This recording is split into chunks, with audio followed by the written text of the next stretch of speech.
won't stop me if you've heard this before. Another week in the books. Mariners are still in first place. 5 games above 500, 33-27. Still winning, still rising. Everything's going great.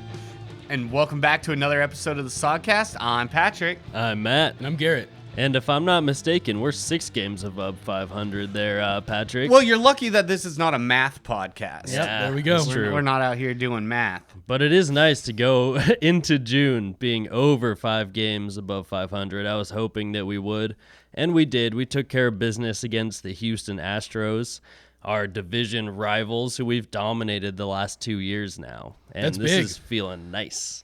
We need to gain ground, even though they're so far back. I mean, 3 games of winning. That's I great. mean, anything like games against your division is so huge because it's a 2-game swing every single time because they drop one and you gain one. Yeah, 1 full game every game. Yeah. I'm not doing math today. I'll do that for you. You're the math guy. The Astros was huge, and you know what's crazy is it was what I guess 2 years ago when we beat the Astros one time in the entire season. We were like 1-13 or 1-12. It was something. bad. Yeah, it was brutal. And now the tides have kind of changed. And I know Houston had won a couple, and people are like, "Oh, Houston's on the way back." They're back, baby. They No, were like not 7-3 quite, in their not last quite. 10 before they hit us, and they hit a brick wall over here. We were not letting them win easy. No, I mean, we took 3 of 4. The Mariners are allergic to sweeps, whether good or bad. The Mariners have not been swept or swept anyone since the Reds? The series? Reds. I mean, Oh, man. that was so long ago. Weeks. And sweeps are hard. And when you take 3 of 4 against a team, doesn't matter who the team is. It doesn't matter if they're garbage or top tier. Winning 3 games in a row is always huge. And during the Yankees series, it was a 4-game series against a tough team, and we took the first 2 games. That felt great. And we lost the last 2 games and then went on a 4-game losing streak there. But we turned things around real quick at the end of that Washington series. We won the last game, had a happy flight home, and played again right away the next day against the Astros, starting our 4-game series. So it was nice to at least get that last win against the Nationals to come home happy. And the first game back, they're all close games, by the way. Bryce Miller and Framber Valdez faced off in game 1. JP was the only lefty in the lineup for this game because Framber's a left-handed pitcher that spins it. And JP led off as usual. Polanco went on the IL with a hamstring. I think it's retroactive 10-day or 15-day. I think he's eligible on June 6th, but he finally went to the IL for that nagging injury. And Bryce Miller needed to stay off of Houston's barrels. That's one of the stats that hasn't been great for him is barrel rate and hard hit rate, and he did just that. You know what I like? Having Dylan Moore in the lineup all the time. Dude, Dylan Moore's the man. JP goes down, Dylan Moore fills in. Polanco goes down, Dylan Moore fills in. When Polanco's back, JP will be back. What are we going to do about Dylan Moore? Split time at second base? Just full platoon these two? He can platoon in any position where true. we're lacking offensively, and he's always good in the field. Yeah, like today, Saturday, the 1st. It's so funny that you check your watch to figure out what day it is. You always do that. Well, I don't- Oh, today is Saturday. Does it tell you? Yeah. Watches are so Very fancy nice. these days. I don't wear a Do watch. you think I just looked at the time and been like, yeah, that's what day it is? I look at the sun. I look at my wrist when I'm checking weird things like, it's like 72 degrees. Okay, go ahead. Is that the code I for don't the even break? have a watch on. Anyway. As of today, like we had Demo at third, and we've had Ryan Bliss playing second. Yep. Not to get too far ahead of ourselves here, but I think Bliss, with just his speed alone, might have found a reoccurring spot on this roster. He's not going to be an everyday starter, but we've talked in the past about like having Haggerty be the bench guy to come in if you need a pinch runner or something. I was going to say he's kind of a more exciting Haggerty because he's just breaking into the league and we don't know what to expect from him, and he could easily be a lot more productive than stagnant Haggerty was. It's kind of a good thing that he went down with injury. Sorry, Sam, but... Dude, I mean, ever since, maybe a year and a half ago when Haggerty sort of took a little bit of a dive... Yeah. We've had a bunch of exciting new Haggertys. I don't know why we're still kind of clinging on to it. Like, it's kind of done. That's true, because we've had the conversation of like, well, Demo and Haggerty, who do you pick? And we've always picked Demo because he's more versatile. And so, there he is, everyday player Demo. Yeah. And Haggerty's gone, and now we have Class A and Bliss filling in where we need them, and they're the next guys, the next couple of young guys. We don't know what to expect, and we'll see. They are speedy. They're very useful in the field, and I like the addition to our lineup on some days, our versatility at least, and our speed. They add to our speed a lot, and that's what we need. Yes. And we have Class A is still up too, although he hasn't been used as much. But that's also because we have Rayleigh now playing a lot more left field. We called it, man. We said give him more playing time. Watch He'll what prove happens. himself, man, and he has. He has. All right, well, you want to get into this game one? Yeah, Sure. yeah. We had, like I was saying, Bryce Miller and Framber Valdez. And Bryce Miller did stay off the barrels of Houston, which is nice. In the first inning, we had the bases loaded. Cal Raleigh flew out to right center field. The right fielder, dove and slid to make the catch, and Julio had an opportunity to score from second base after tagging up on a fly ball, like a sac fly, but Manny Acta held him up, and it didn't really matter that much. We didn't need to take that risk because Haniger and France both RBI single afterwards, so we scored all those runs in the first inning, which is nice, 3 runs in the first. Yeah, it was 3 Love to runs see in it. the first, and I kind of wish Acta would have sent Julio. He definitely could have made it. It was such a weird play, because the center fielder is running to right center and dives, fully lays out for the catch, and he's on the warning track against the wall. Julio's at second. He has speed. If you're going to do it, that's the guy. That's the perfect time to do it, and it didn't work out. Acta held him up, but didn't, like I said, didn't really matter because the runs ended up scoring on back-to-back singles after that.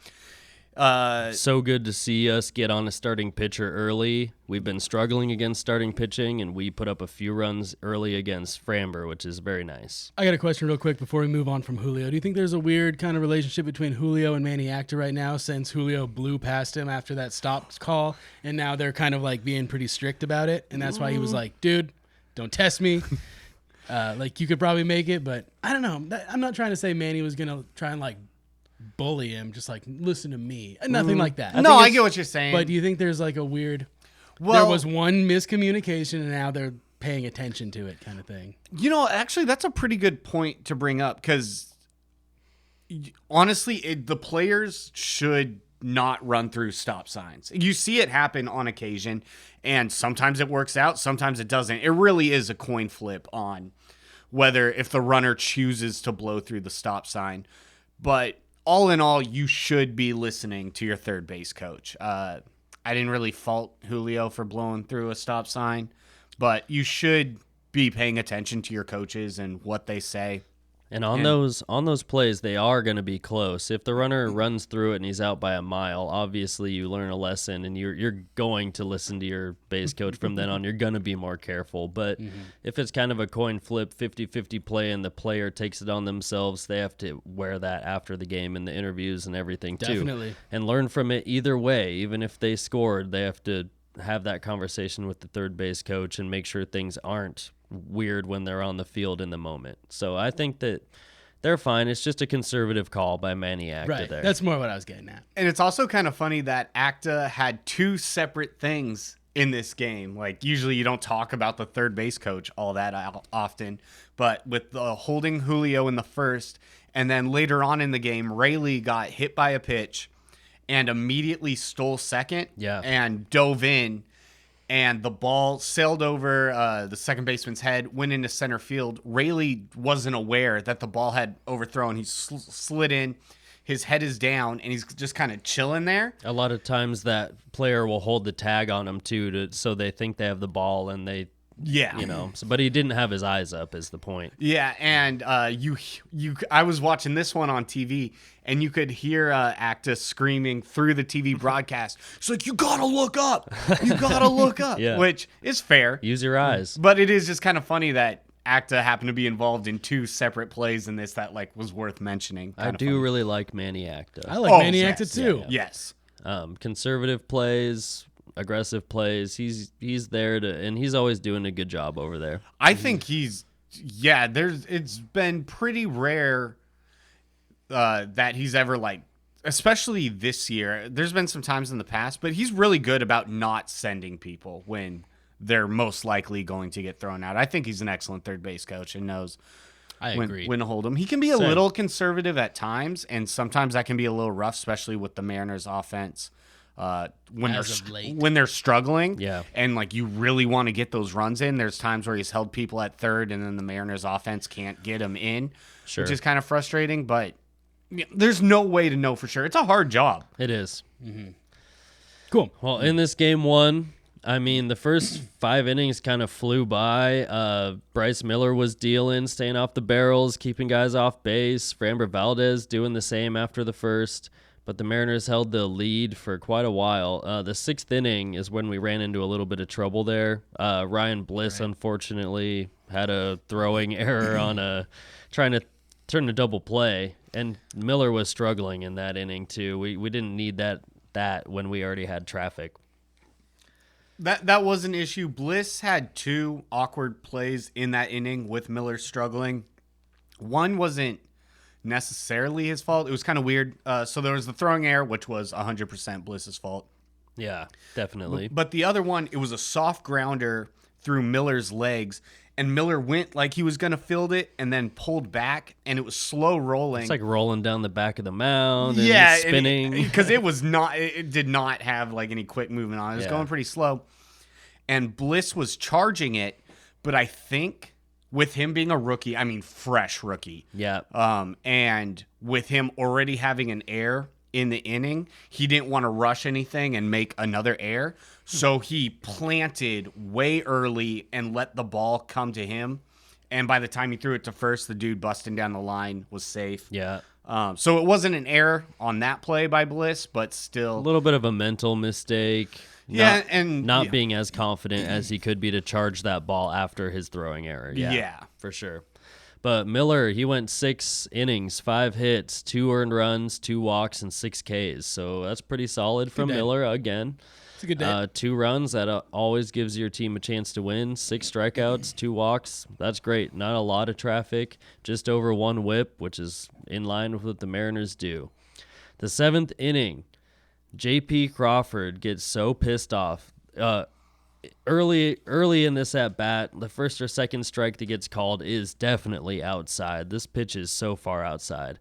And then he's down in the count. It's like 1-2 or 2-2 when he strikes out looking because another pitch, down and out, definitely off the plate. Not low, but definitely off the plate again. 2 pitches in the same at-bat, strikes out looking, and he is heated. Yeah, definitely screams some obscenities that you could hear through the... There's a lot of that this year. I like the hot mics. You know the what? best. You know what I've also noticed is that they've stopped... Exactly. Nice. I've noticed they've stopped apologizing for it, which I think is good. That is good. You'll hear Sims and Riz be like, and you can hear him yelling down there. Because it used to be, even just as recently as last year, when that Whoa, happened, hey. they'd be like, hey, we're sorry the mics picked that up or whatever. They would apologize. And now they're just kind of like, well, you can hear he's frustrated. Yeah. I like that. Yeah, That's great. it's so much better. Hearing the Yankees dugout celebrate after their big home runs was crazy. I was like, holy I can hear everything they're saying over there. There's a lot of MFers in there.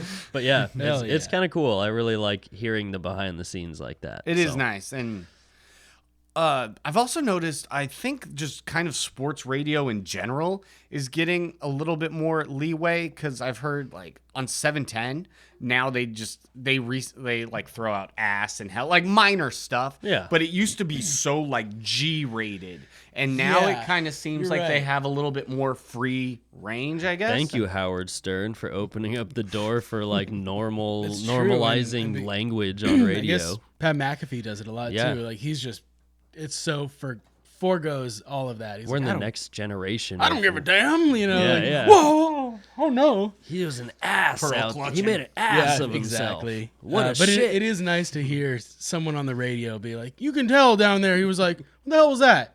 You're like, "There we go. Now we're talking." Yeah.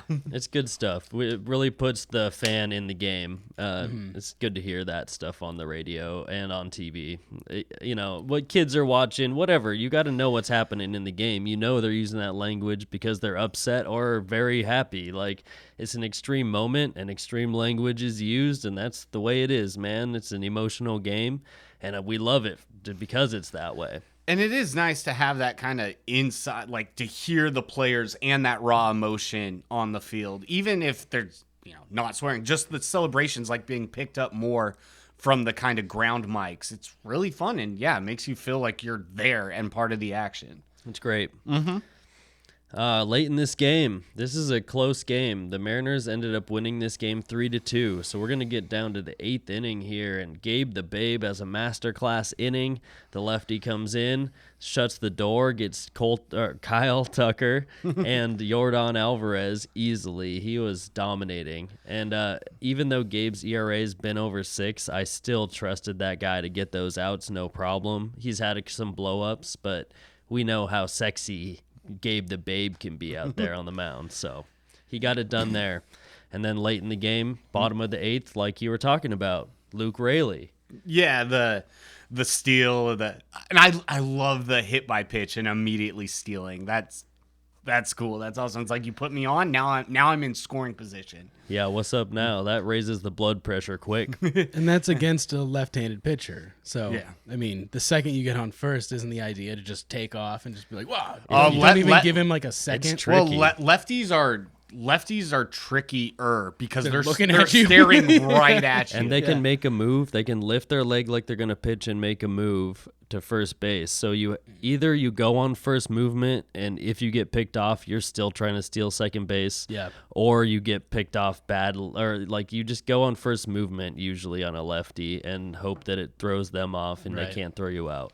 But I mean, it's tough to Hey. because they're staring right at you. Yeah. And I'm a lefty. I picked off many guys at first base. You can get really tricky with your timing and your leg kick and pick guys off that think they can be aggressive on you. But he did it perfectly. Ball gets into center field. He can't take third. But I mean, we couldn't do anything with that, right? At that point. Yeah, no extra runs scored from that. Munoz came in, shut the door, got the save. Mariners get the win. And no one told this bullpen that they should be tired. Nah. They just came back from the brutal road trip we've been talking about. I mean, it carried on for multiple episodes, this road trip that they were on. They go from the East Coast back to Seattle, no days off, no rest. You'd think the bullpen would be taxed, and they shut it down. Yep. Phenomenal. It was awesome. Mariners get the dub and another one-run win. I think we talked for 2 weeks about how tired the bullpen was going to be. And god damn, they got it done. They're still getting it done. They're still on this stretch, even today on Saturday the 1st. All close games, like all these close games. With Houston, it was 3-2. We put all the runs up in the first. They couldn't come back. Our bullpen shut it down. Munoz's ERA is around 1.5, super low. He's locked down right now. That's what we need to see, especially because we don't have Brash and Santos coming. But Munoz is the guy. So You got to get Brash out of your mind, dude. It's not happening this season. I know. I'm saying they're done. not coming back. I know. Wait, is Santos done? I mean, he might come back in like July or August or something Yeah, like We'll that. see. It's Yeah. probably pretty soggy over there. So the Mariners win their second game in a row, coming back from the East Coast in the midst of this 17-game stretch. They take game 1 from Houston, and this is a 4-game series, and they go into game 2. They take game 2 also. Yes. Yeah, so we had Luis Castillo versus Hunter Brown going that day. And in the first inning, again, get him on, get him over, get him in. Rojas singles, steals second base. Rojas sneaky fast. Little sneaky speed there. Julio hits one to the right side, and we score. That's how we do it. You get them on, you get them over, you get them in. 1-0 Mariners first inning. Second inning, our boy Luke Raley Making highlight reels all over the nation. robs Jeremy Pena of a home run. Still 1-0 Mariners. Is that the day he flashed no-fly zone at Julio? Like, me too, bro. Hey, we're both I do out that here. shit too. He's the man. He looks awkward out there, but he's tall, he's fast, he's athletic. He can do it all. I like his speed-power combo out there. Defense, I don't think he's awkward. I hear that a lot. I mean, it's like Hunter Pence, where it's like do it they on the look radio, look too. funny. Okay. They look awkward, but because they're so big, but they're athletic big dudes, they can get it done. And like, he throws well, he runs well, he can play good defense, he can put the bat on the ball. He's 4 or 5 tool player right now. I like him. Solid. Yeah, been great. Fourth inning, we got Alex fucking Bregman launching a 2-run home run. Yeah, 2-1 Astros. That sucks. Castillo does give up homers occasionally, more than occasionally. We've known this. But his final line is 6 innings, 5 hits, 2 runs, and 1 walk, 6 Ks. Nice So to see the walks down in this one again. it is nice. 6 Ks, 1 walk. That's a good ratio. The 2-run homer is the only damage. But Hunter Brown dealt also. He hasn't been great lately, but he did Castillo one better and went 6 innings, 4 hits, 1 run, no walks, 9 strikeouts. And the Mariners keep striking out, man. They lead the league right now. Then Yep. eighth Yeah. inning. So it's 2-1 What do Mariners. you say about that? They 2 keep to 1, striking out. Oh, we'll talk more about Yeah. that. 2-1 Astros going in 8th inning. Haniger double. They pinch hit Clase for him. Pinch run. Pinch run, yeah. Yeah, sorry. Haniger- Haniger got the hit, and then pinch run Clase. Rojas RBI double. Then put the ball in play. Good things will happen. See what yeah. happens when you don't strike out every at bat? Julio. Yeah. Julio hit a chopper to Bregman. Runner was crashing from third. Bregman looked like he wanted to go home. Decided to go first. Threw it away. Scores 2. Yeah. And 2-run score on the air by Bregman. He threw it down the right field line. We scored 2. That was sick. He couldn't make the decision, got caught in between, threw it wide. Mariners take full advantage of this. This is chaos ball. It's chaos ball, baby. Chaos ball is back. And then, the Mariners scored that, took the lead in the 8th. Julio stood on second base and shrugged. He did towards the Jordan Bregman shrug. and towards Bregman and the Houston dugout. It's like, all right, we'll take it. Thanks, bro. And that was awesome. That was awesome. Coming in, Stanek came in to get the close. Munoz did need a day of rest. He had been used in high leverage situations, back-to-back days. He was tuckered. He was used in the road trip too. Just needed a day of rest. You can't have your closer throwing every night. It's A little bit of maintenance is fine. 100%. Stanek came in, got it done, shut the door, another dub. No And panic. if you didn't know, No panic. Ryan Stanek, he was a Houston Astro for many years. We saw a lot of Ryan Stanek, but he got it done against his former team. No double agent business. He didn't give this game away when we needed it the most. I love Stanek, man. He's throwing 100 miles an hour. He's throwing 99 fastballs and high 90s splits. And even though there has been a lot of Stanek panic, I think this dude is what we need, especially not getting those other high leverage arms back. He's going to be one of those guys. And that's something, he gives him a lot of confidence to do that against his former team as well. Big wins, first 2 games. Again, in a 4-game series, we take them. We're burying the Astros in our division. We needed to do that, and we're doing it. A little bit of chaos ball does us good. Thank you, Alex Bregman, for throwing that ball away and giving us that win. Yes. 2-0 Mariners. Oh, it turns out we like Alex Bregman now. Yeah, I was a fan. Until the Thursday game. But we'll get to that. Yeah, We'll cover we'll talk about that. Wednesday first. Something exciting about this game. Well, actually, multiple exciting things. One, the pitching matchup. Justin Verlander versus George Kirby. I mean, talk about the old and the young. And Verlander is still, I mean, he's 41 years old now? It's over 40. Just a monster. He's still got it. He does. He's still a great pitcher. He's adjusted. He doesn't throw as many fastballs, but he can spin it. He's always had a good curveball. He uses the slider up in the zone. He always has a good fastball up in the zone too. He's always been good against the Mariners, and he does it again. Yeah. Yep. But George Kirby matched him. I mean, come on. Justin Verlander, we know what to expect from him. We were hoping in his older age and that he would maybe leave a couple more hanging for us and we could take advantage. But nah, he went, 1 run, 7 innings, 9 Ks, Yeah. 1 walk. 1 walk. He did his thing. Yeah, Father Time hasn't caught up to Verlander yet. I mean, who knows how much longer this dude can pitch. Cheers, Justin. We'll see how long he lasts. 49 years old, just blowing it past me. Who knows? Maybe he'll chase Jamie Moyer's record. Maybe. He was on the Mets last year. It's so weird. He went right back to the Astros. For half a year? He was having forgot about issues that. over Yeah, there. they paid him a ton of money. They had Scherzer, Verlander. Yeah. LOL How do you Mets. forget? LOL I mean, Mets, dude. because nothing happened with it. Right. They had. That's what they made were- it so memorable and so awesome. They collapse so beautifully. The Mets are gonna Met. And you know what? It's been hard being a Mariners fan. Don't get me wrong. We've had a lot of downs. We're not the Mets. We're not the Mets. We're not the Mets. We haven't made it to a World Series, but we're not the Mets. Yeah.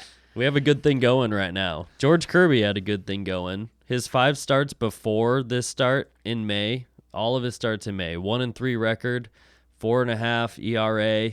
It was 30 innings, 15 runs, 7 home runs. Were we worried that he was a little injured and fighting something? I have had been. mentioned that. Yeah, we were Good, talking 'cause about that. We had talked, there was like a knee issue going on, and then the start before this one, he got pieced up kind of early again, and I was considering if he might see an IL stint in his future. Right. You did Yeah. say that in Yeah, I our remember chat now. during Yeah, the yeah, week. Yeah. But turned out not to be the case, and his catcher, Mitch Garver, Yeah. for this game, which is wild. Mitch Garver caught like 44 games for the Rangers last year, I Yep. believe.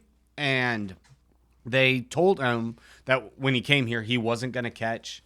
They wanted him exclusively at DH, but they decided to go with him for this game. And he said he had requested to catch for George Kirby specifically because he liked the way Kirby worked. And he wanted to catch for him, and they had him do it, and it went fine. He's the least volatile pitcher you can catch. So, like, I mean, when he has that kind of control, yeah, that's the kind of guy you want to get your knees back in order behind the plate with. So, Dude throws strikes. it is nice. Put And me a lot back of there. pitches. And Garver's a smart guy. He's caught for many years with many pitchers, and he knows how to work batters, read swings. And George Kirby is the guy that he wanted to catch. That's awesome. I heard they had the conversation like the week before, like, hey, will catching maybe help get your bat back on track I was or whatever? hoping, dude. They had that whole conversation. He did catch that game, but he's still not hitting. And we were so excited about having an everyday DH. I but believe it's Mitch not. Garver is on an 0 for 21 skid right now. I think that was before today's game, so I think it's now up to 0 for 24, 25. Puke, dude. I don't know exactly the number, but it's 0 for It's quite a over. Ofer's not quite a good. bit. bit. Yeah. It's not great. Hilarious thing about this is Rick Riz had talked so many times about how Kirby needs to buzz people back, Yeah. throw some chin music. You know, you don't want to hit anybody, but because he attacks the zone so much and hitters know that he wants to start 0-1, and that's what haunted him in his last start, too. Not to mention the first batter in their lineup, Jose Altuve, attacks the first pitch like nobody else. And George Kirby, very first pitch of the game, little chin music at Altuve, kind of buzzed him. Chin music. Kind of buzzed him back a little bit to the roar of the Seattle crowd. Of course.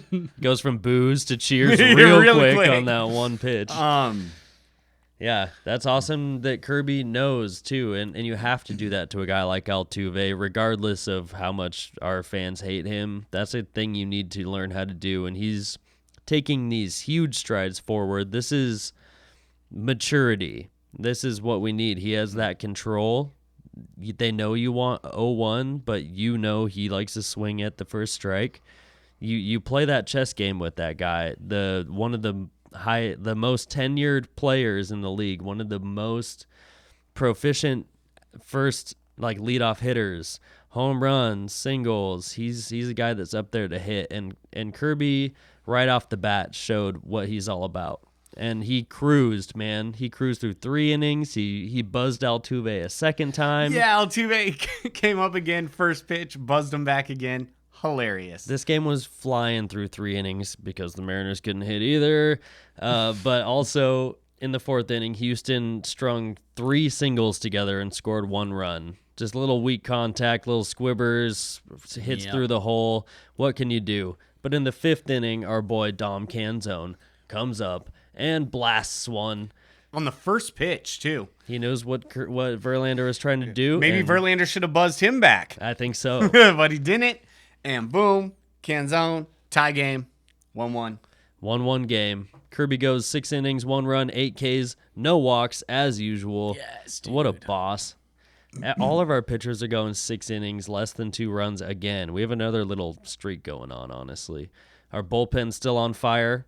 Thornton comes out and shuts the door in the 7th. 1, 2, 3. Strike out the side in order. Let's go. That's beautiful. The Astros have one of the best offensives and lineups in the league, and it's awesome to see that Thornton can do that. Even though we'll talk about later in the week how I don't know, Thornton can be good and bad, but this was a great day for Thornton. Yeah. Canzone had a day, though. Yeah. Yes, he did.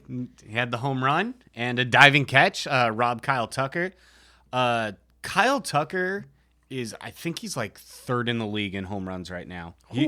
He's sneaky. He's sneaky. One of the best players in the league. I've loved watching Kyle Tucker progress, and he's scary. I'm also a fan of Kyle Tucker, and he wasn't around. He was after Scandal, so Yordan too. So it's easier to not hate those guys because I kind of hate. Pena. Actually, I hate Pena, but for Yordan and Kyle Tucker, as much as I hate the Astros, I like Yordan.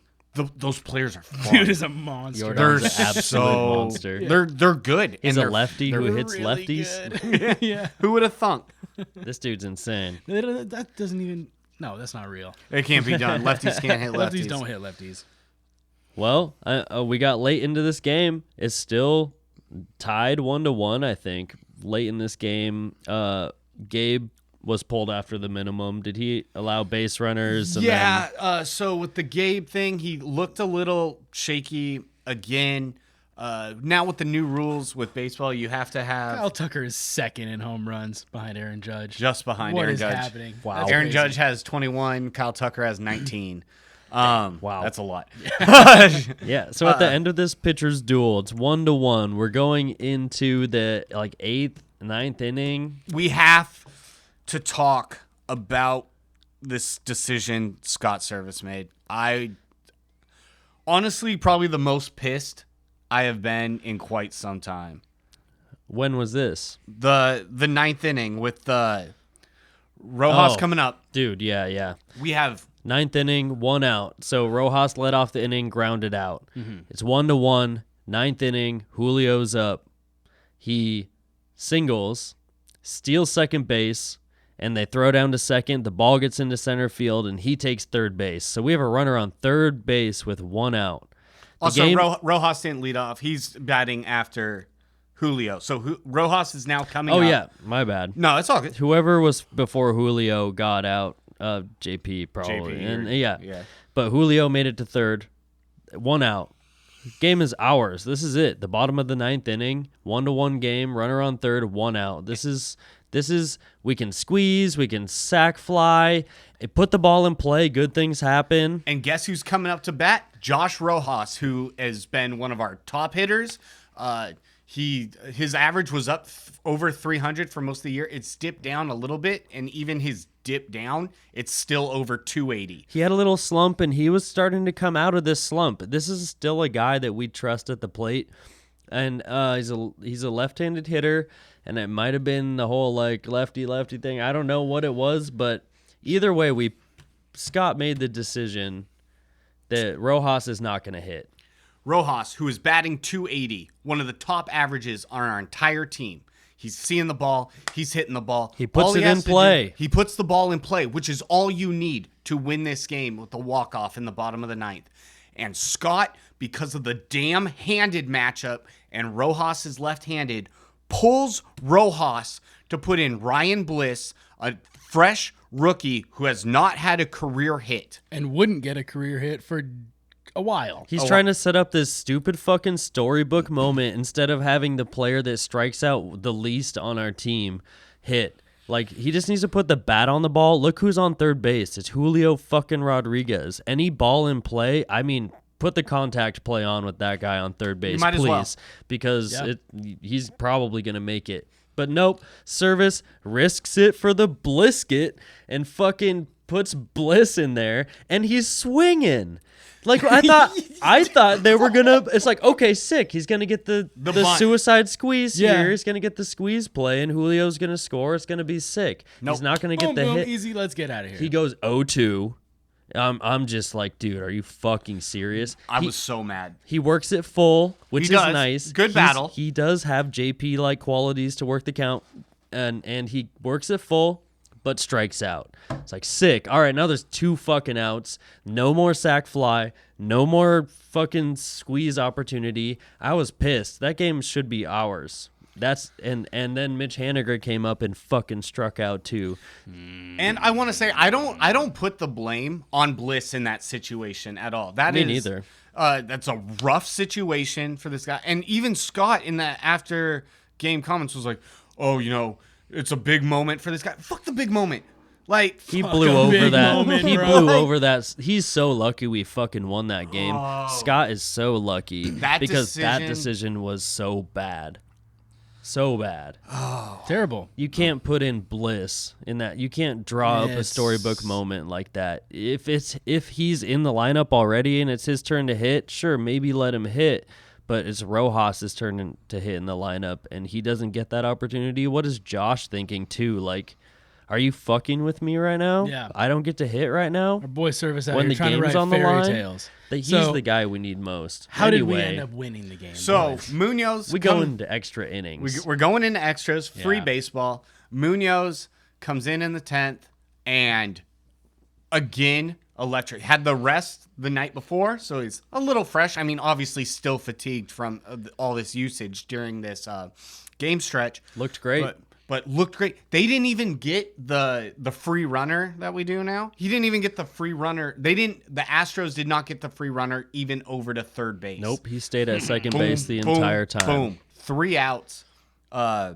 And one, I think he only struck out one. They're like a couple fly balls. It was really nice by Munoz to like just move the ball around and get poor contact.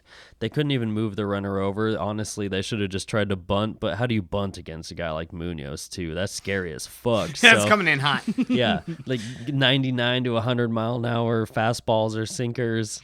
Or a slider, it's impossible to bunt that even. So you might as well swing. And lose a finger, lose a ball game. What's the difference? So Munoz, even in a non-save situation, Patrick absolutely gets it done. He's ready for that moment. Those days are long gone. Though being worried about Munoz in non-save situations made me eat my words. That's really nice to hear from you. Yes, I'm on your side. 100%. Oh, yeah. He's expanded. I didn't trust him for quite a while. But definitely. My God, he's back. He's back in it. He's got it all. He's expanded his mindset and role to be more than just ninth inning guy. Yes. He's ready for it and knows that it's a possibility. Everyone knows it, and he's worked into that role perfectly. So we get all 3 outs. They don't score. It's 1-1, bottom of the 10th inning. Runner on second base to start the inning. Nobody out. Dominic Canzone has a productive ground ball to the right side.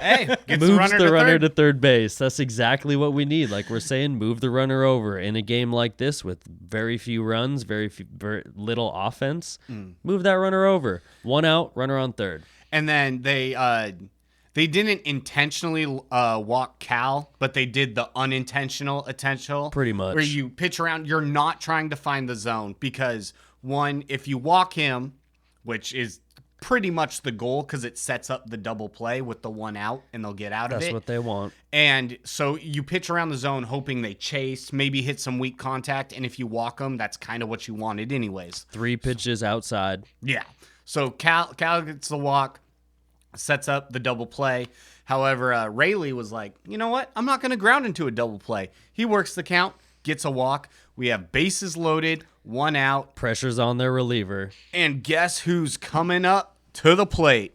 Best fucking Mariner. Best Mariner, J.P. Crawford. And everyone knows he was trying to put that in the seats. He wanted the grand slam, which also works in that situation because all you need is a deep ball, and that's exactly what he did. Even though it was warning track power, it was enough. That's all you needed. Plenty. And that's what you needed to get the job done. Sacrifice fly from our best Mariner, JP. Best Mariner. We score, we win, we take the series 3 of 4, and we go for the sweep. I love the walk-off sac fly. It's great. Sure. Yeah. It looked like it was gets going to done. be out, too. The bases were loaded. It would have been a walk-off grand slam, but he had warning track power. It was enough. The Mariners take game 3 of the series. 3-0. And we're back. Speaking of breaks, though, it looks like the Mariners decided to take a break when we were going for the 4-game sweep of the Astros.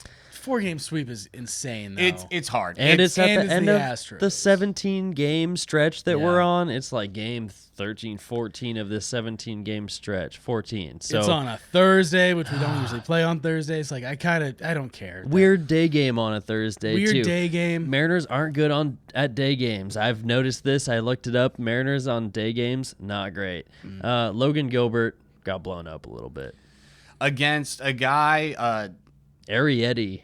Arrieta, it kind of sounds like a little kid that wants spaghetti for dinner but can't quite pronounce it, and he carved us up. Arrieta. God, have the Arrieta, please, for dinner. He hasn't been good either. It sucks Nope. the Mariners couldn't get on this starting pitcher. Arrieta hasn't been good. I looked at him on fantasy baseball and I was like, who's this guy? Nope. And the Mariners couldn't even hit him. So Garver started at catcher the day before, so we could use Raleigh as a catcher today on the day game and move Zavala till Sunday, which is tomorrow now. We're recording on Saturday night here. If we were going to lose this game anyway, we might as well have just thrown Savala in there. Yeah. Yeah, for real. But I mean, Cal. we got absolutely destroyed. I mean, Yeah. Julio and Handiger had 1 hit each. Ty France had 2 hits.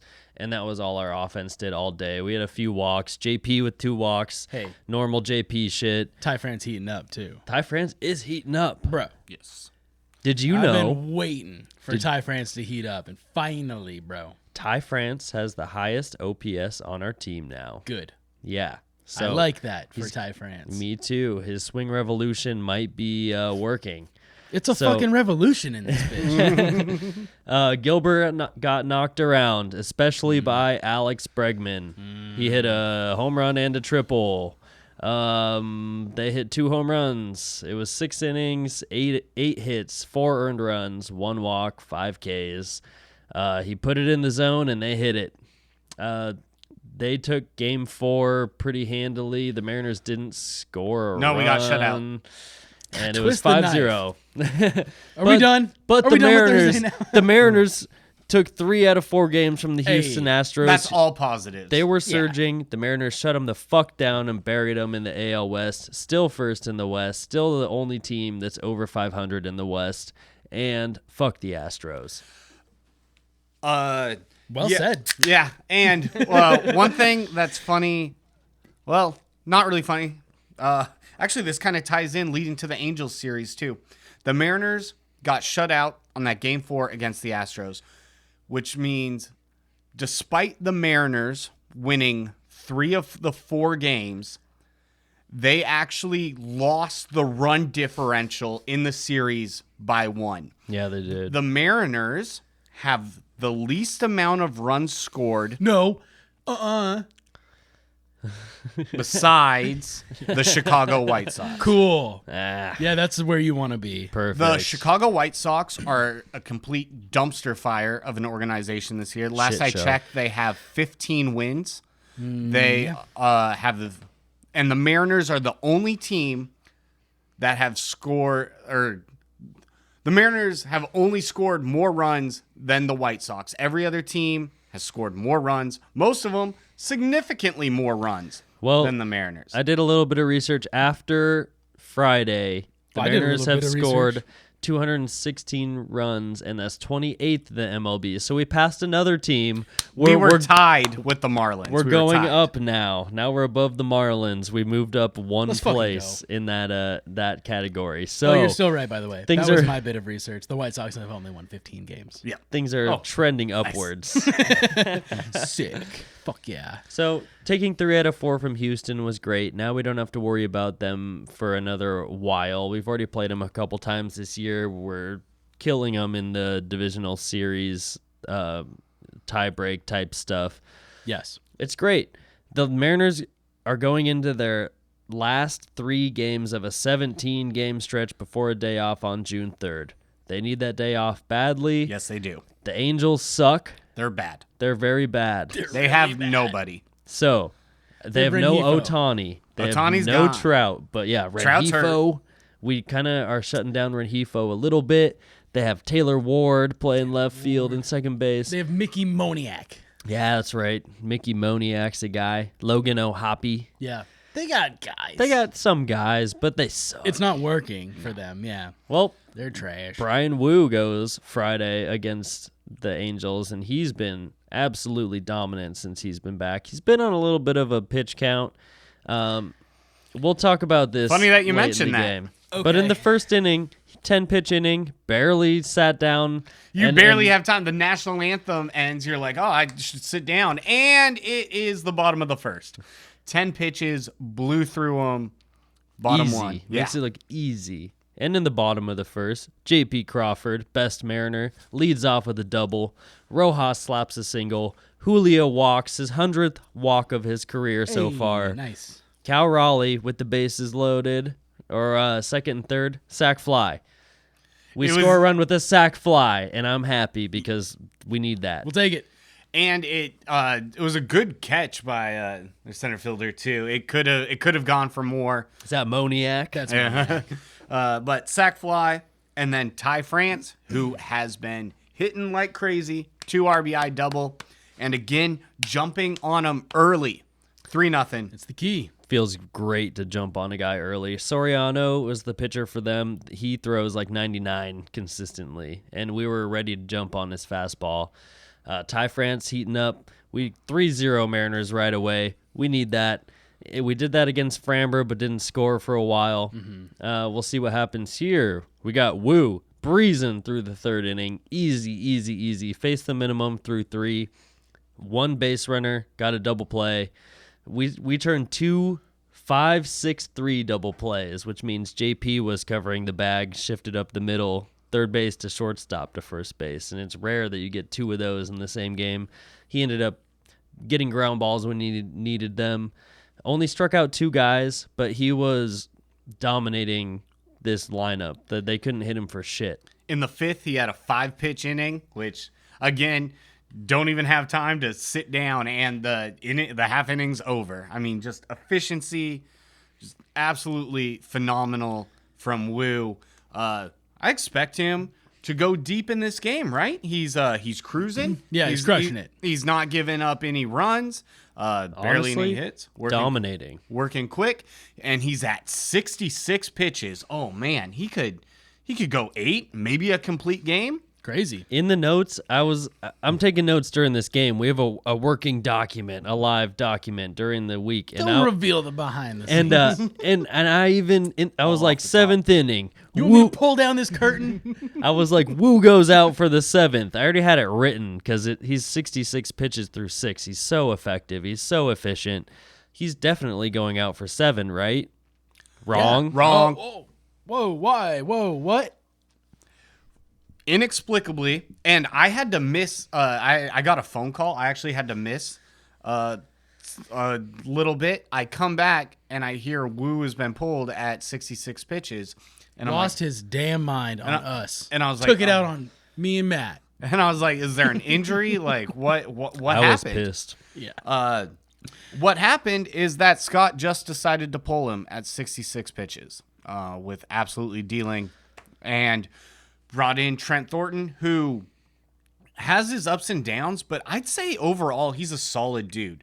Not every reliever is going to be 100% shut down. It's actually rare or like surprising that the Mariners have as many shutdown relievers as we have. And I do like Thornton. I like Thornton too. He looks like an absolute goober. Yeah. With it. Well, we had Penn Murphy. We had a bunch of guys who there's some goobers out there, some random guys who just are effective and get it done. And he's one of those dudes. He wears the goggles, but he came in.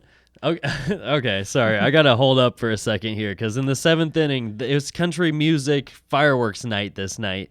And during this inning, between innings, they voted on what song they want to hear. They wanted to hear Country Roads. Of course they do. Yep. Yeah, they want to hear John Denver singing. That was Kellenick's walk-up song. It was a thing we did last year. So they vote. They play this song. It's the song Dave Sim hates more than any other song. Oh, he went to West Virginia College. I liked it the first 100,000 times. The second 100,000, I don't want to hear it anymore. I hate this song. Yeah. You should see Dave Sims bopping along right now. Dude, it's so annoying every time they play that song. But it is. The crowd, they sing. The song kind of ends because the inning needs to start. The crowd keeps singing out the last verse, the last chorus, and they applaud themselves. It's hilarious. Everyone's so happy that they sang out the rest of the song, and they're like, "Yeah, hee hee hee hee, we're so cool." That's pretty funny. It was fucking hilarious. The Mariners were up 4-0 at this point. They had scored 1 run in the previous inning.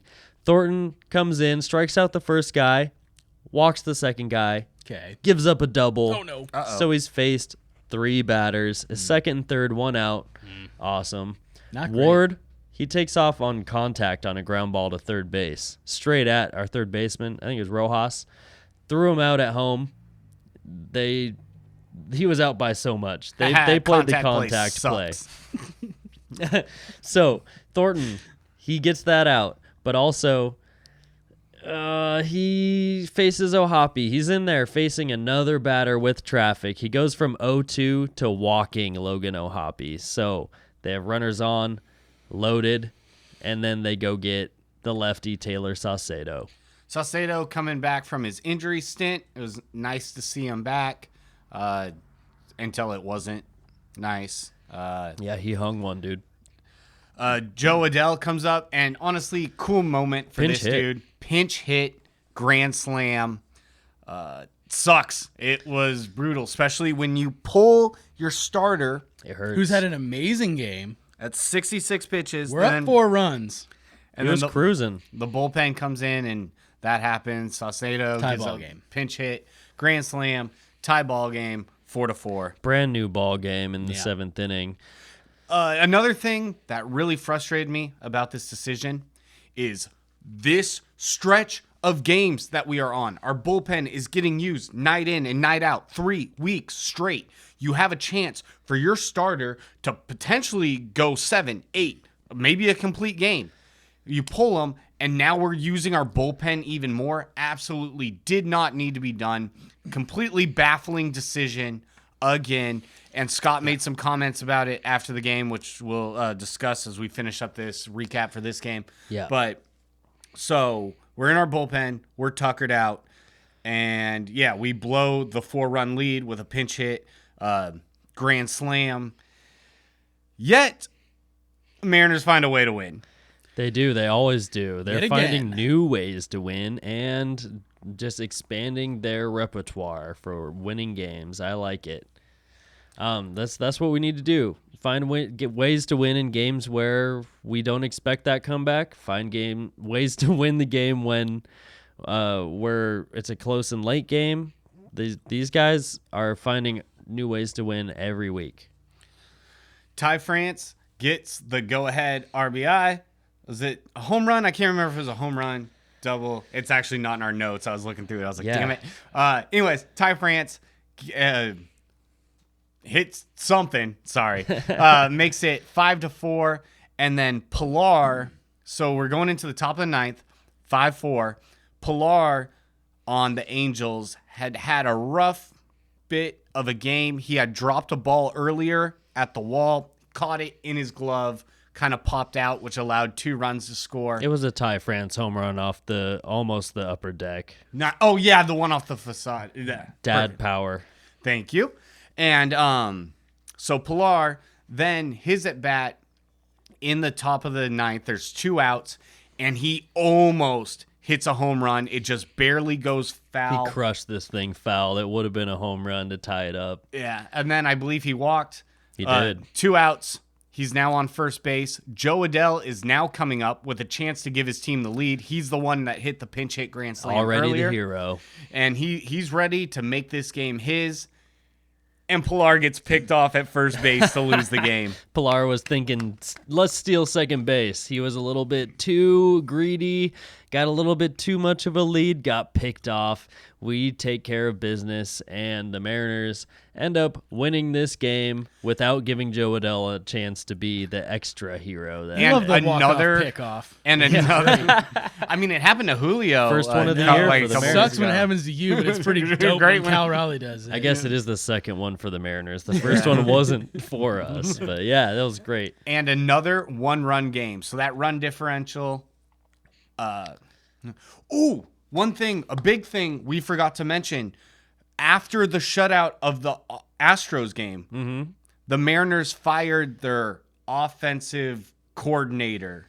Yeah, Still never really learned what that was. Yeah, I mean, this isn't football. What does an offensive coordinator do? Hey, you thought about hitting the ball and not striking out? Like, That's a good Well, thought. You're right. but Hey, the offense wasn't coordinated, so it's true. that's probably why he got fired. It's a dude called Brant Brown. And Brant Brown, he played some baseball. He played about 5 years in the major leagues from like 96 to 2000, 2001. Brant Brown, he had some power, but he struck out a lot. That was his issue. He hit like 46 home runs or something like that, but he struck out like 330 times, 340 Sounds times familiar. in so like 1150 strikeout or it all at bats. checks out. So it makes sense that his philosophy was like strike out a lot but hit some homers, and like it all evens out in the wash. It's very mediocre. It's not a good philosophy to come out on top, score more runs than you give up. It just ends up being That seems a wash. to be the exact opposite of kind of how it's been drawn up for us too. So it makes sense that it didn't work. That's why the Mariners aren't scoring runs. It's a fucking miracle that we're winning games. It's crazy. Yeah. Thank But you, pitching staff. You can't drive a 4-cylinder car like it's a fucking 4x4 truck. You like, can for a second. Yeah, but it's not efficient, right? You're just like wasting your efficiency. You need to drive a 4-cylinder car like a 4-cylinder car. Be efficient, get on base, be quick, but you don't have that massive power. Like we don't have those super impact bats that are going to hit 30 or 40 home runs. We have a bunch of guys that might hit 15. So we have to use that to our favor, but right now it's just like striking out a ton, not hitting a lot of extra base hits, and home runs come when they come, but like where's the real like efficiency with our offense here? We strike out at the most inopportune times. It doesn't make any sense. It sucks. Like if we could be a league average offense, we could be winning way more games than we are now. All these close games are Mariners baseball, more of the same. We're used to this. You guys are used to this. This is One-run games, This is what we stressful do. ninth innings, stressful 11th innings. Yeah. And in this season, we are really good in one-run games. I couldn't figure out how to look it up earlier because I'm an idiot. But also, I did see recently that the Mariners are doing really well in one-run games. Like, we've won of most of them. That's good. Which That is a good thing. We're back to being who we are. Run prevention, late-game bullpen, That's and exactly what it is. attacking bullpens. So, are we done wrapping up Friday? I was just going to say, after the Astros Right, game, we said, kick rocks, nerd, see ya. And look at that. The Mariners score 5 runs the very next night, win the game. First game without our offensive coordinator. How are they going to know how to hit the ball? Looks like they did just fine. They scored 5. And then tonight's game lead us to Saturday. And Great what game. did the Mariners do? Shellacked the Angels. Smacked them up and down. The offense was so coordinated. It was great. JP to start this game off, 7-pitch at bat that leads to a walk. He That's loves what's that. up. He loves to go 0-2 and then work a walk. He Yeah. can hit a leadoff double, a leadoff home run, or just walk. It's fine. Like Sick. he works everything to his advantage and does what he best. can. He's The the best best. Mariner. And Rayleigh got the start in this game. It is now his second career start on the Mariners when they have a left-handed pitcher going. Yeah, it was lefty Reed Detmers today, and that's usually the kind of guy that we don't do well against, the soft throwing lefty that's going to spin a bunch of stuff at us. Rayleigh does get the start against the lefty. That's great to see. We want to see more of this. This is against the grain, but they saw something. Rayleigh's hot, something that they see. Maybe they hit a pitch. He hits a pitch that Reed throws a lot. I don't know what it is, but he got the start. I love it. Rayleigh gets his second start. Julio singles. There's first and second. We couldn't score. Couldn't score. But that's okay because in the third inning, and Ryan Bliss has his start at second base today. Yeah. And his speed Come on, kid. Have a day. took over this game. Watching him on the base pass is insane. In the third inning, works another walk. Still doesn't have his first career hit, mind you. Yep. But he does walk.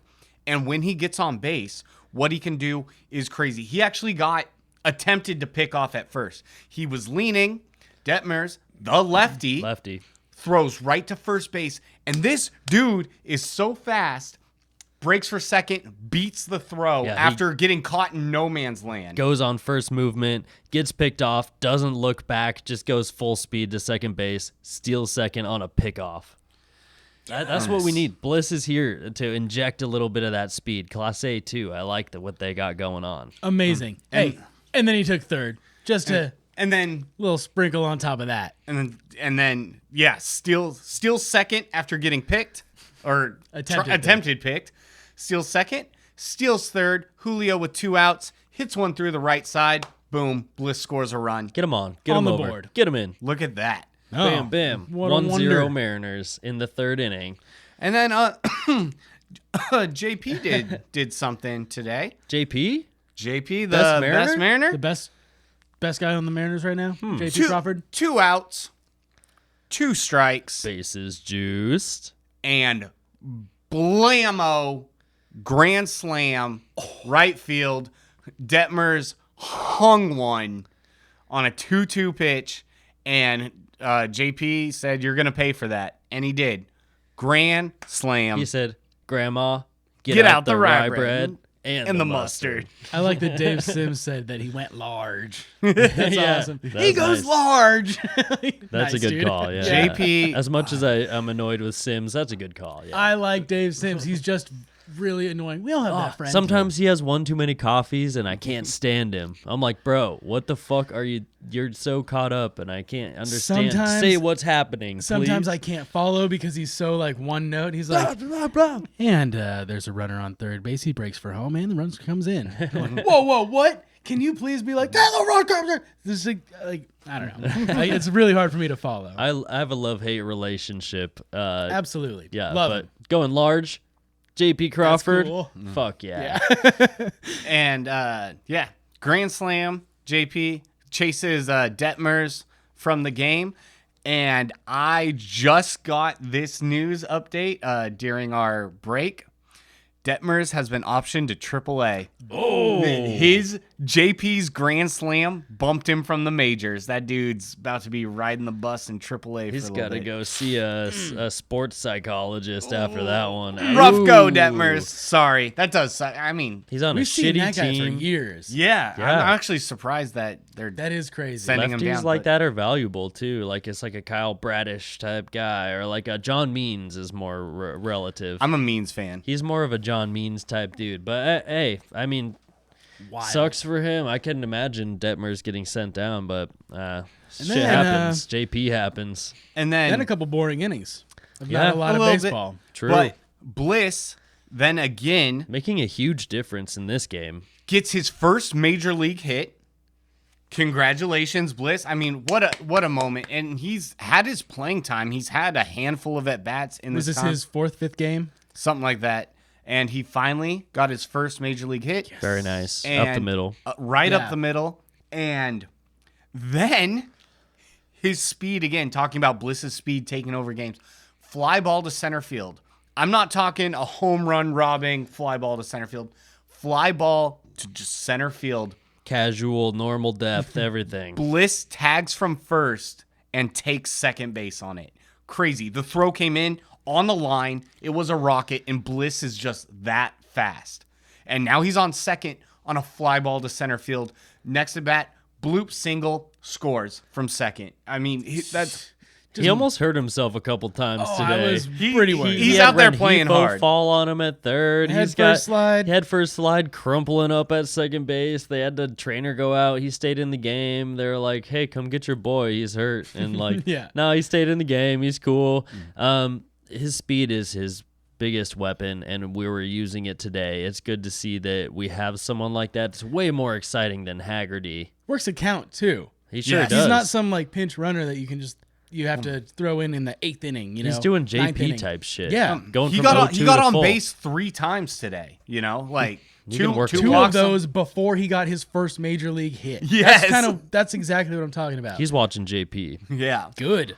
Well, And in then- this inning, he scores from second on that bloop single. Cal ropes one down the first baseline, and Julio scores from first base. Speed kills, and we are utilizing it. Absolutely. Finally. And then We're a fat, slow team. we were murdering. Get a couple fast guys on, and look what happens. We at this point we were already murdering the Angels. Late in the game, the Angels were getting shut out. They couldn't do anything against us. Cole Tucker, who the Mariners had in spring training, who we released so he could have an opportunity elsewhere. Yeah, that's correct. Cole Tucker he seemed like someone that could break into the Mariners roster. I've always liked Cole Tucker. Didn't. And they decided to start Cole Tucker in AAA for Tacoma this year. Cole didn't like that. He asked... Did he play in Tacoma? I thought we just optioned him right out of spring training. No, I think he was with us for a minute. Oh, okay. What happened is that he requested his release because he was not going to be on the Major League roster. I could be on some team, and they're like, "You're right. The Go Tigers, ahead. the Angels. You could be on the Angels." And the, sure the enough, Marlins. Someone needs me. he's on the Angels. He is not a pitcher. However, they put him in to pitch today. Vanessa Hudgens, Dayton Ness. Yeah, Cole, hey, good-looking guy, congratulations, Cole Cole. I thought Tucker. that was Kyle Tucker. No, Cole No, Tucker Cole Tucker. is married to Vanessa Hudgens. And nice he's going, a, man. he's a Got me all good-looking messed guy up. too. Yeah. Cole Tucker's a handsome man. Yeah, so good for you. Good for them. He kind of looks like a surfer in like an 80s movie. He has the swoopy hair. He and looks shit. like you'd Yeah, see him yeah. in X Games. Tan, swoopy hair. Yeah. But Good-looking guy. congratulations on Vanessa Hudgens. That's cool. And for making the Major League roster. You bet on yourself, and you're on the Angels. I don't know how many times he's pitched, but he pitched today. Well, probably his first career pitching. Throwing he a was bunch of Hey, sliders. he was- pitched great. he was throwing about 56-mile-an-hour slider. woo, got that movement. At some point, when the speed is that slow, I think it's just gravity. Yeah. No, he was using gravity for sure. You got to use that to your advantage. But Cole Tucker pitched against us. We started putting in all our subs. We had Savala come up and ground into an inning-ending double play against a position player pitching. The worst. Not really what you want to see, but you know what? Shout out Cole Tucker. You're on a Major League team. You're with Vanessa Hudgens, and you have a 0.00 ERA. So good for you. Wow, good for him. Yes. That's what's up. So, Mariners win that 9-0. yeah, 9-0. The Mariners take the series, win the first 2 or 3. JP Crawford. I heard the stat on the radio. I forget the dude's name. The whatever. The stat was 13 for 20. JP Crawford, with the bases loaded since the beginning of last year, Yes. is 13 for 20. He's hitting 650 with almost a 2-dot OPS. It was like 1.9 something OPS. Yes. Insane. 2 grand slams, a triple, few doubles. This dude with the bases loaded, we've said it. We've said it on the podcast. Who do you want up with the bases loaded? Who do you trust the most? And obviously, best fucking Mariner, J.P. Crawford's the guy. He now has 4 career grand slams. That's insane. That's so much. That is amazing. And 5 career walk-offs. A lot of players don't even have 1 career grand slam. 5 career walk-offs, 4 career grand slams. And he's not a power hitter. He's the man. He has some pop, but he's not a power hitter. He's the most clutch man you've ever seen in your life, Patrick. 4 career grand slams, 5 walk-offs. Who knows how long he plays? He could chase Jim Thome's record, which is 13. Whoa, So, Jim Thome, huh? Jim Thome has the record. 13 grand slams. No, sorry, walk-offs. Oh, walk-offs. Walk-offs. My bad. I should have specified. But 13 walk-offs. That's insane. 13 walk-offs. Yeah, Jim Thome. Good call, man. Good call out. Cool. I love Jim Thome. Big Indians, Guardians. He was Indians at the time, though. Big hitter for the Indians for a long time. I always loved Jim Thome. He was a big dude. left-handed first baseman, masher. So that's all of the games for this week. After Saturday, the Mariners are 6 games over 500 going into June. Hot. The Mariners are ready to face the Oakland A's. The Kansas City Royals are the tough one coming up. Too. But we get that day off on June 3rd. That's going to be nice. But Monday. Astros, Angels, A's. A's. Dude, right after the road trip, too. And we come in just crushing. We don't know what's going to happen tomorrow. I know what's going to happen tomorrow. We're going to dust off those brooms, boys. I hope so. We need to get a sweep. Let's get know. a sweep. This But team sucks. that's I wrote just- it in the notes. Just destroying the division after coming off a long road trip like that? Come on, dude, right here. yeah. Bam. Sweep. That's what we sweep need. time. I want one reach across the table. All right. Well, as much as we love to talk about the Mariners winning, we do need to talk about our offensive struggles. Julio has been heating up, and we like to say, everyone says it, when Julio goes, this team goes. And what do you know? Julio's heating up a little bit, but our team is still in the dumps right now. How about when Brant Brown goes, Ty France goes, Hey, dude? that's true. I mean, 14. We should fire him more. 14 Hey, runs. come back so I can fire you again. The Mariners go through another slump, like, hey, maybe you should come back, and then fire him. And 14 runs in 2 games after having a pretty abysmal offense. The main reason the Mariners are winning games is because of the pitching staff. Definitely. Yes. We fire, BB, Brant Brown, Yeah, BB. and Sorry, BB. sorry, man, BB. clearly I wasn't like working. to call for someone's job, but No, Hey, but Something's got to give. And I did hear on 710 the players were upset. Because if someone loses their job, You it like sucks. the guy. I mean, And- it's and been they- months of, boy, we got to get it together.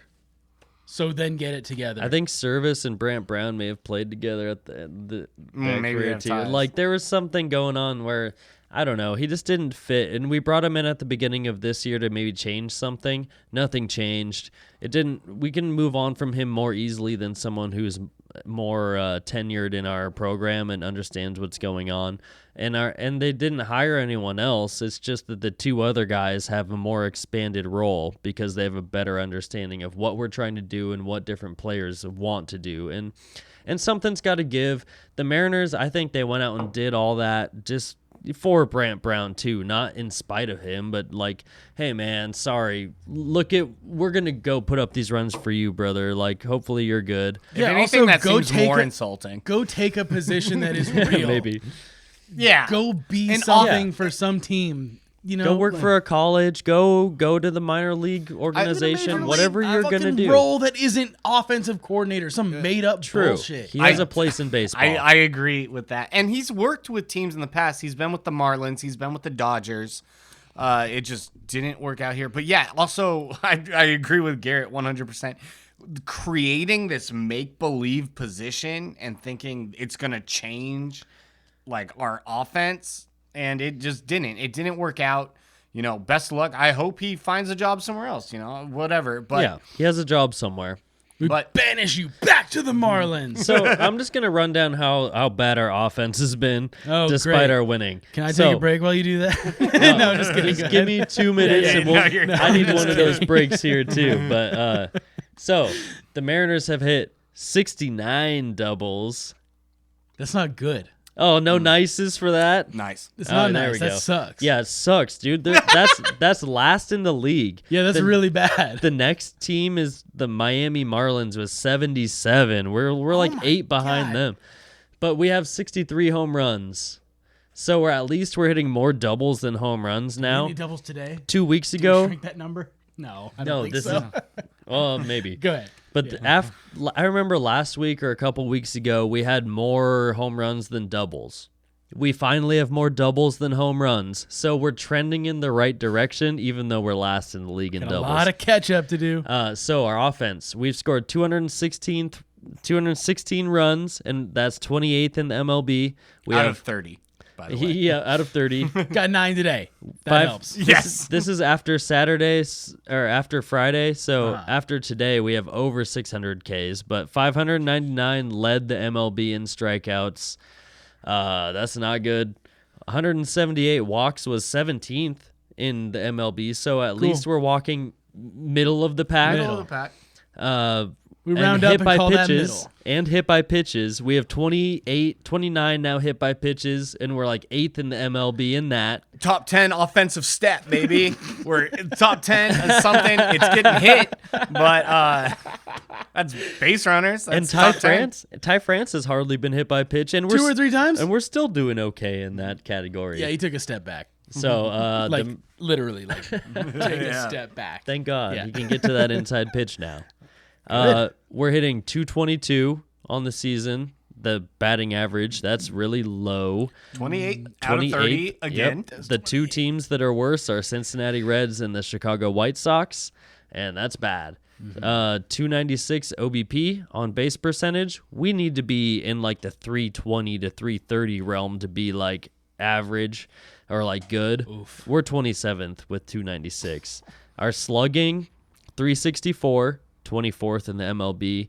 Our OPS, that makes it 660 OPS, 26th in the MLB. We're not hitting for power, we're not getting on base a lot. But what I did notice is a 286 BABIP is 14th in the MLB. So when we're hitting the ball, when we're putting the ball in play, we're 14th in the MLB. But we're striking out way too fucking much to do anything. If we're putting the ball in play with the 286 BABIP, we're winning way more games. Well, not way more, but like More. we're winning more games. And that would help a lot. Just putting the ball in play is a big deal. That's what I've noticed from this string of stats. 63 home runs is 10th in the MLB. Really good. Yeah. But our doubles, our triples, we're barely catching up. Like we have more doubles than homers now, which makes me happy. So we're trending in the right direction. 11 sac flies is 24th in the MLB. So when we have a runner on third with less than 2 outs, we're less than getting the job done there, which makes me sad. That's something that we need to excel in if we don't have a punchy offense. That's one we need, because if we don't have a punchy offense, we need to at least be getting that kind of run scored. Get the run And in. it makes me sad that even though we don't have the best hitting, that we're not even getting the sac flies done. Either way, it is situational. it is though. situational. It So is, that's but- why I'm not so worried about But I it. do see think about it. How many times have we had a runner on third with 1 out and we strike out twice? yeah, we've you know. seen it a lot. And striking out is literally the worst out you can have. There's nothing you can do with it. You could ground out for all 27 outs of a game. Let's say every single hitter, they throw a perfect game. 27 ground balls to second base, an anomaly. But Pass ball, you can get to first. Exactly. And So we you have can seen it do happen. something. We have seen it happen where a strikeout is good, but we've seen it where it's the worst thing No, ever. that's it not- is. There's let's nothing. not root for strikeouts. Strikeout, like nothing can happen. It's the worst out you can have, because even though these guys are major leaguers, teams make errors. You put the ball in play, you have a chance for at least an error to happen, even though 99 out of 100 it won't. It will. But, 1 million out of a million strikeouts, you're gonna strike out. There's no good. Yeah. It's I bad. mean- It's the worst thing you can do as a hitter. I know we're talking about offensive stats here, but how many errors do we have? It's not that many compared to the league, right? We got to be I pretty don't know. good in that one. I didn't look at errors. I know our pitching's really good. I'm going to look that one up. You got it? I You got look it. up Patrick's errors. on it. I'm gonna run through pitching real Sure. quick. You get me with errors, and then we'll move on to maybe Julio stats or some more stuff here. But our pitching is carrying us. It's obvious our offense is lacking. Our pitching, though, 3.59 ERA is 9th in the MLB overall. 1.07 WHIP. That's one runner per inning on average. And that's first in the MLB. We lead in that stat in the entire MLB. Let's go. 138 walks. First in the MLB. We have the Hell least yeah. amount of walks. 496 Ks. We don't strike out everybody. We put the ball in the zone and try to get poor contact a lot. 12th in the MLB. A lot of strikeouts. A 3.59 K per walk. So per walk, we strike out 3.5, 4 guys. And second in the MLB. The Twins are the only team that's contending with us in any of these stats for first place. They've pitched really well this year, but that's the best, second best in the MLB. 3.59 K per walk. That's insane. 219 average against, really low average. Better than what we're hitting. We're hitting better than what we're giving up, Right. average-wise, just by like 3 points. But we're Doesn't right matter. there. That's pretty good. 4th in the MLB. And 63 home runs allowed is 20th in the MLB. We've given up 63. Yeah. We've hit 63 before today. But Okay. but that means we need to give up less homers and hit more homers than we give up. And right now That's we're the goal. completely, You should be an offensive coordinator. we're at 0. So what Sign you're me gonna up. want to do Yeah. is Put you're gonna me in want a to uniform. score more than the other team scores. Oh, yeah. Let's coordinate that Oh, shit. yeah. So you see how we've given up 63 home runs but hit 63? Fix Let's that. hit more and give up less. You got You're some hired. errors? Errors, Let's keep it real simple. So honestly, defense seems like it's pretty up this year. Minnesota Twins currently have the best defense in baseball right now. They're averaging .38 errors a game. So Okay. very rare. The Mariners are currently 20th with .58 errors a game. So We've had some issues with throwing errors. Urias throwing Okay. errors. Throwing errors. yeah, we've It had seems like less. Julio's but it had a seems like couple lot. bad But I ones. think like errors are just kind of down because like even the worst team defensively right now is Boston, averaging .71 errors a game. So almost 3/4 of an error a game average for Boston. Huh. So Look at that. That must be frustrating. that's gotta suck. Sorry, Sox. Errors are brutal. But yeah, like looks like defense is fine. And the occasional errors, could be good. Yeah, the occasional error is okay, but like Luis Urias got sent down, which is nice, and our defense has been better. I mean, I think it's nice because we have better players right now. We have more exciting things. If it's not going well for that guy, sure. And I didn't see his defense improving a lot. He tried to prove it to me, but then was making all kinds of errors over there. It doesn't help. Why are Sebi Zavala and Mitch Garver still here? Sebi Zavala, I have no idea. Both. But Mitch Garver, Both. there's more of a 2-year contract. He can catch in a pinch. Hey, catching is kind of his strong suit. I'm He can't hit. I'm willing to wait on Mitch Garver more than I am on AJ Pollock last year. Okay. I Interesting. keep saying it. I think he's one tier Sebi above Zavala. that AJ Pollock What are kind we of guy. doing? Sebi needs to go. We Yeah, can just he's- have if Mitch can catch at all. The Cal's gonna play most of the games. Have Mitch Garver catch twice a week. That's fine. I think that's fine. Sebi needs to go. Well, and the fact that Garver asked to catch. Yeah. So he wants to. It's not like his knees are hurting or whatever, and he wants to come here and just be DH. If it helps his game. He requested to catch, and the Mariners, in conclusion, should score more runs, and they're already doing a pretty good job of not giving up a ton of Yeah, runs. the So run keep doing prevention. that, and then score more runs. I'm still trying to work out the math in my head, and I really don't see how it adds up. Well, luckily this ain't a math podcast, so Thank God. we're just gonna trust the raw data. We're going to go with the fun differential rather than the run differential. And I'm having fun.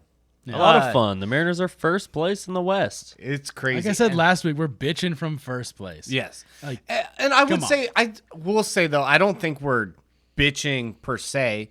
We are acknowledging troubles. There are with the certain game. things that happen that we have to harp on occasionally, like Bliss getting pinch hit for Rojas, like Brian Wu getting pulled after 66 pitches through 6 innings. I want to know. There are extenuating circumstances, I suppose. Whatever. But it doesn't make sense to me in the moment. I'm kind of pissed off when that shit happens. Good. You should be.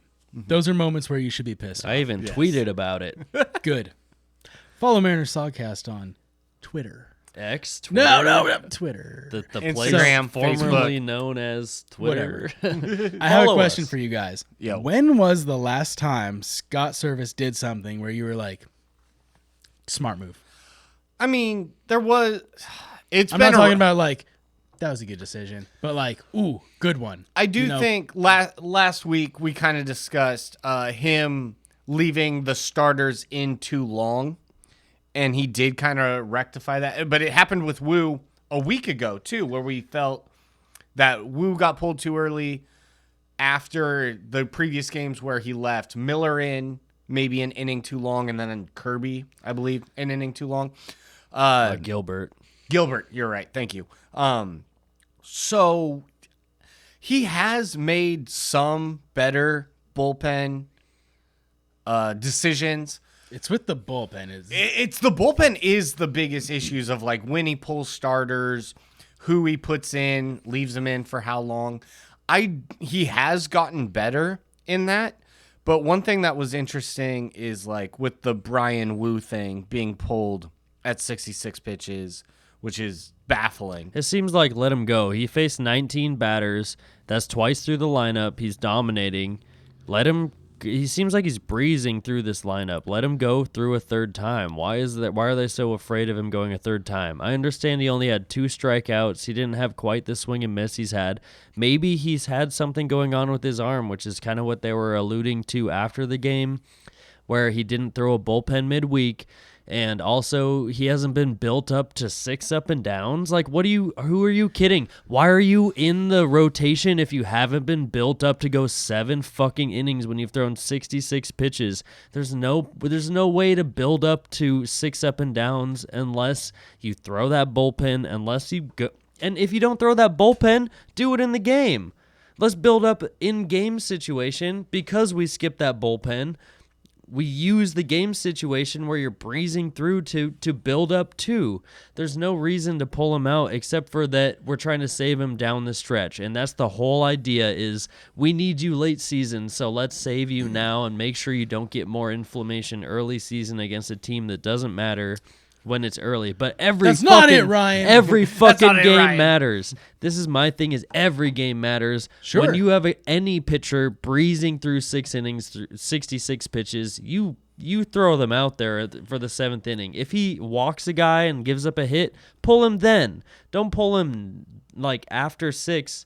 I don't Like, let him blow his own save Yeah, instead let of him reaching do out and that. being like, oh, you're not going to blow the save? Let me do that for you. Come Yeah. on out after 66. So I understand what they're doing, but at the same time, that's an easy time to let that guy breeze into the 7th inning. What bothered me about Scott in this is I like specifically stayed up to listen to Scott's radio interview about why he chose to pull Wu. Non-answer. At that Non-answer. Non-answer. And that is what really bothered me is that he kind of dodged the question, and it was essentially like, stuff happens during the week. It's not about pitch count. You guys all want to focus on that, but we have our reasons. And it's like, I won't get into the reasons right now, but we have ours. and it's funny, if any of you guys know, the Mariners have a very popular beat writer. Yeah, he's popular. He's popular. But Ryan Divish, he's been the Mariners beat writer for a long time, and he He can he can ask a pointed question, and he kept pushing the the Woo thing. After they've already breezed over it, he came back with it. And Scott did not let it slide. It was so funny just listening, and you hear Ryan ask the question, and Scott just goes all full serious. That's not what it is, Ryan. And just like shut him down. And it's like, you know what? Where's that anger at an umpire when JP gets rung up on a pitch out of the zone? For real. You can get a little lippy with Ryan Divish, I guess, but an umpire, rings up your captain on a pitch out of the zone, and you just stand there with Scott face. Maybe you'll give a little wave. Stupid Yeah, Scott yeah. face. The Scott face, bro. Did we talk about how he got thrown out of a game in like the 9th inning? Just like, did we even mention that? I think we That was did, maybe for a weird. split second. I think he just had to poop. Yeah, that's just a last minute Please kick me bullshit thing. I got a boom boom. So Like, do that when it matters, not when it's the fucking 9th inning was and you just want to go, strange. take a shit.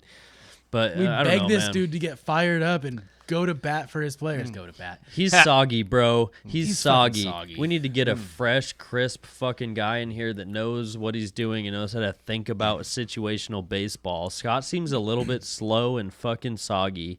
I don't think he asks the right questions to the right guy at the right time. I don't think he adds much to our offensive fire. And I'm tired of seeing his dumbass face not going out there and talking to the goddamn umpires when something is wrong with your captain. And I think that I think that's one of the biggest issues Nice, is Garrett. like, I don't know, and the wave, the Scott wave. If I you don't guys agree are with only that. listening on audio, please check out our video on YouTube and look at Garrett and Patrick's Scott face right now. It's amazing.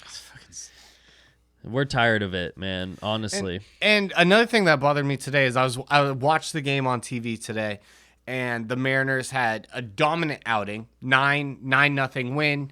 Everything went perfect, and Scott was very monotone in that too. And I get that. I mean, he shouldn't. It's not like he's a cheerleader and should be like rah rah. But maybe show a little bit of passion for you guys. Like, it was a really great game out there today. These boys played hard. We're scoring a lot of runs. We're getting them over. Huge, but he's just so monotone and so boring. And the fire isn't there. And you know what? There is stuff that happens behind the scenes. We don't know. The 5-4 win did not feel good, I'll tell you that. After the game, it felt like we fucking lost. After I heard everything, we barely scrape out that win. But I still was so, tense because of the decisions made, because of the way Scott talks about nice Patrick, the way Scott talks about our team. It's honestly felt like sad. Our 5-4 win felt sad, and I was like, what the fuck is this? This is bullshit. Like, we need to get someone in here who knows what the fuck they're talking about. I'm really tired of fucking Scott service. Do you remember after Cal hit that fucking blammo walk off and everyone's celebrating? The TV broadcast went long. We're watching Scott Service out there fucking chugging beers and smoking cigars and swearing into the mic.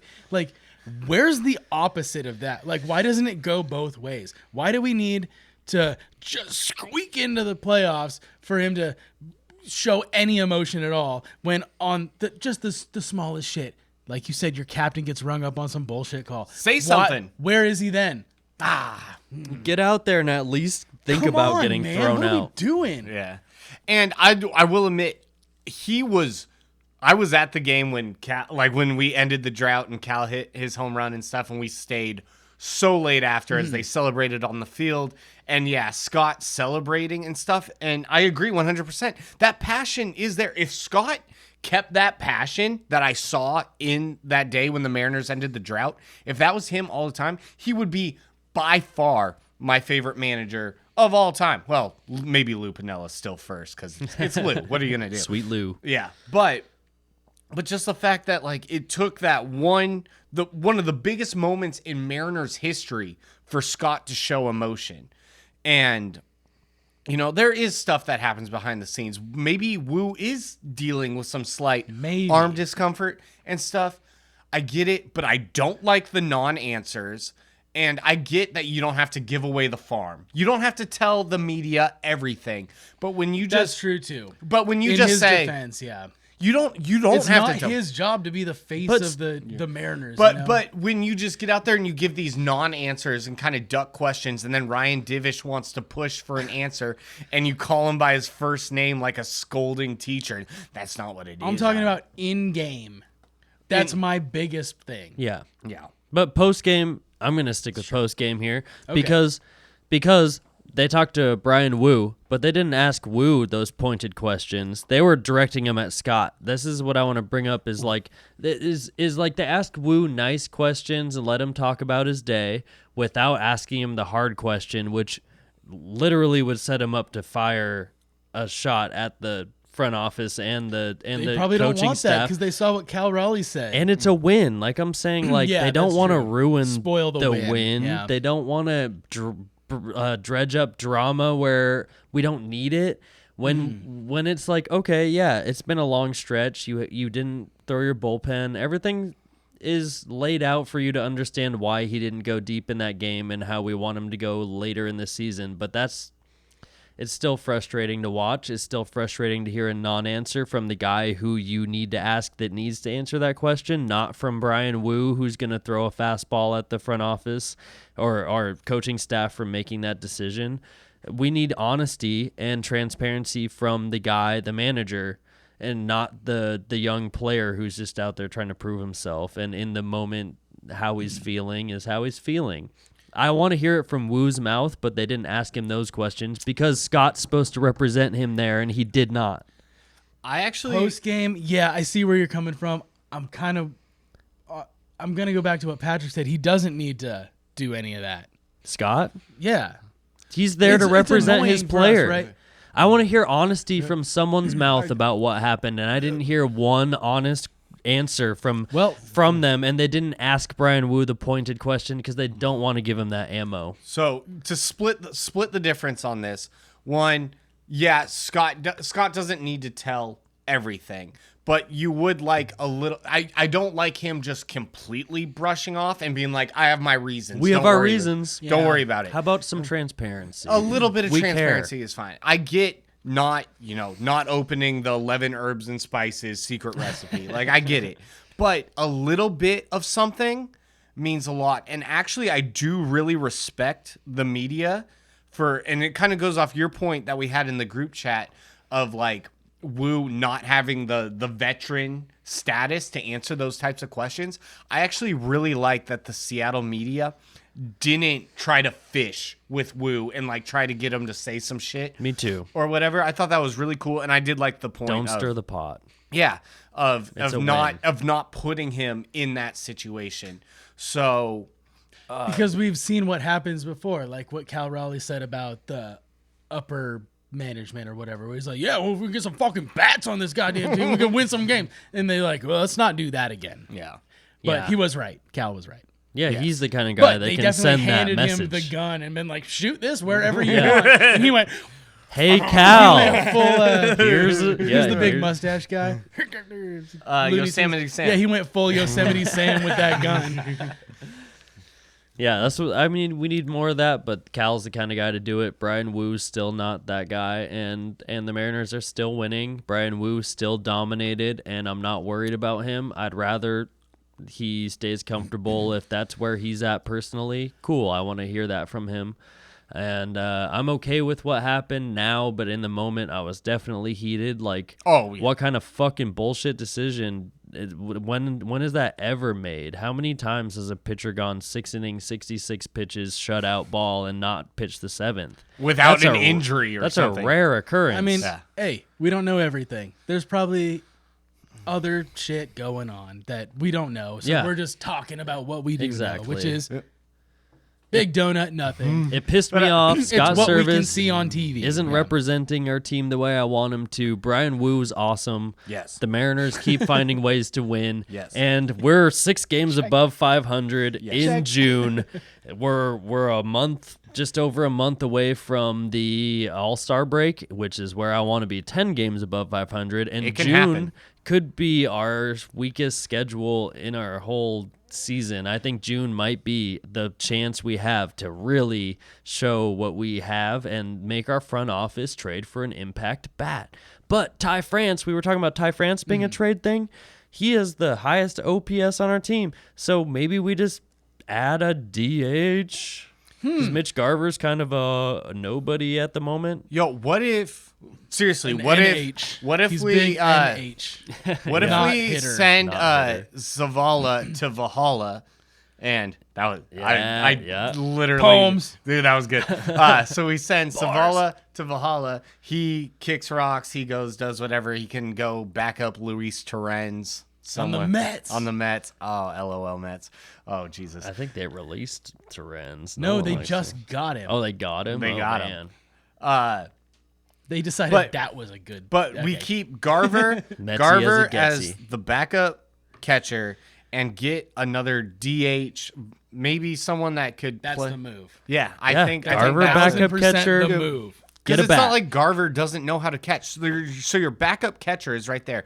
We got him as a DH. We wanted him for a DH. We were excited about it, and he's not hitting the ball. Shit, whatever. Backup catcher. Let's get another first baseman DH I'm who telling can you. just crush. Vlad Jr. come to Seattle. Shit, Just saying, brother, let's that get might some be it. hitter. I'm just gonna. That's my last thing this episode, guys. Vlad Jr. Come to Seattle. You won the home run derby here. We love you. You're cool. Where's the Brinks truck? How are we going to back up the truck to dump cash well, on the field for him? He has a year and a half of control, so we'd get him not just through this year, but through next year as well. And in that time, you worry about the Brinks truck and the extension or the trade. But at least for now, we'd have him through this year and next year. So instead of Pete Alonso, who would just be for a few months by the trade deadline, go for a guy that you get for a year and a half. He's turned it around this year. Vlad Jr. is an offensive force, It's the and cash. we know it. It's I the want cash Vlad. that's the problem. Get Vlad over here. We have him for a year and a half without having to really pay him. That's right in our window of opportunity. That would be perfect for the Mariners. Please do it.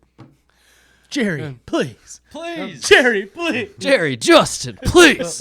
We have our frustrations, but all in all, we're We're in first place. We're in first place. First place. We're winning games. We fired our coordinator, and we've scored 14 runs in 2 games since that happened. No one We needs have- an offensive coordinator No, in we don't. baseball. Yeah, we don't. Or what are we gonna tell him? Run on third down? Like, I don't know how that translates. Talk to Marshawn about that. Let's get Marshawn in here.